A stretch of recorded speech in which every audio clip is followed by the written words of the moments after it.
Les quiero hablar del bluesman Otis Spann. Algunos afirman que existe un antes y un después del blues urbano de Chicago. Con la aparición del pianista Otis Spann en la escena durante los años 50, fue un tiempo de brillar como instrumentista en innumerables grabaciones. Su gran participación durante más de 10 años en la mística banda de Muddy Waters le acredita el estatus de gran maestro y referente. Otis construyó una carrera que lentamente lo puso en escena como uno de los mejores pianistas del blues. Afortunadamente, en su corta y mística carrera, dejó varios álbumes grabados donde podemos apreciar la fusión del boogie boogie con un estilo de blues lleno de sentimiento. Fue un gran compositor y cantante, uno de los más grandes y auténticos contadores de historias del blues. Otis nació en Jackson, Mississippi, el 21 de marzo de 1930, en una familia en la que brotaba la música. Su padre era un pianista que tocaba en la iglesia, que falleció cuando él tenía 10 años de edad. Y su madre tocaba la guitarra y en su juventud había tocado en la blusera Memphis Minnie. Otis comenzó a tocar el piano a los 8 años de edad, con su padre en la iglesia. Pero un conocido pianista local, Friedel Ford, quien vio en Otis una innata condición para la música. Y ya a los 14 años de edad comenzó a tocar el blues para hacer blues con la banda de Jackson y con otras bandas de la zona. A principios de la década del 50, Muddy Waters era una de las grandes figuras del blues de Chicago. Su versión con la guitarra eléctrica haciendo la música del Delta revolucionó el género.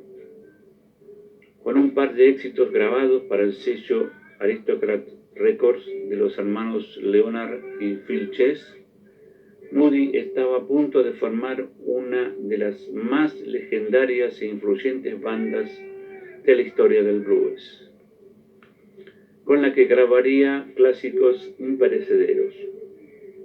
Fue en ese momento crucial que escuchó tocar al joven Otis. Pero Otis no podía creer que uno de los bluesman más importantes del país quisiera tenerlo en su nueva banda. Pero es así que la química entre ambos fue tal que pronto el gran Muddy Waters lo trató como un hermano. En 1953 graban en los estudios de los hermanos Chess para dar vida a temas como Hockey Cocky Man, I Would Wanna, I'm Not Ready y otros éxitos.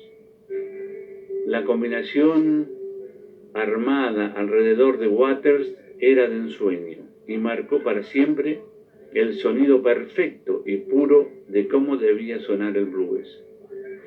Estaban Little Waters en armónica, Jimmy Rogers guitarra, Otis Spann en el piano, Edgar Evans en batería y el famoso Willie Dixon en contrabajo. Otis se convirtió en uno de los músicos de secesión fijos en el sello. Grabó con figuras como Howlin' Wolf, el Lobo, Bob Dylan, Sonny Boy Williamson y otros. Otis permaneció junto a Muddy Waters hasta los años 60 y lo acompañó en la gira por Inglaterra en el 58. La inspirada actuación de Otis Spann en el Festival de Jazz Newport en 1960. En este show propulsó el lanzamiento de su postergada carrera como solista. Gracias al auspicio del prestigioso periodista especializado en jazz Nat Hentoff, en 1960 Otis pudo llegar a la ansiada grabación de su primer disco de larga duración, el fantástico Otis Spann is the Blues. Grabó el 23 de agosto de 1960 en Phoenix Records, estudios de Nueva York. En octubre de 1963, Otis recorrió Europa, formó parte de la edición de este año del American Folk Blues Festival. Regresó a Inglaterra en abril del 64 como parte del American Folk Blues and Gospel Caravan. Allí grabó para el sello Decca. Otis Spann, ampliamente reconocido en Europa, solo le faltaba obtener en su propio país el estatus que tenía fuera de él. El escritor y periodista musical Peter Welding, un verdadero amante del jazz y del blues, se encargó de hacer lo que estuviera a su alcance para que el músico ocupara el lugar que merecía dentro de la industria y la escena norteamericana. Fue así que el 21 de noviembre del 64 Otis grabó The Blues Never Did en Chicago. En una de las últimas grabaciones, Otis y Waters se reunieron con la banda de Paul Waterford Blues Band y grabaron Father and Son, padres e hijos.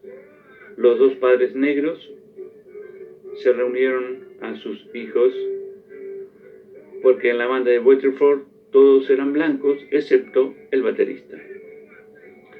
Justo cuando comenzaba a cosechar merecidos logros como solista, al talentoso Otis le diagnosticaron un cáncer letal.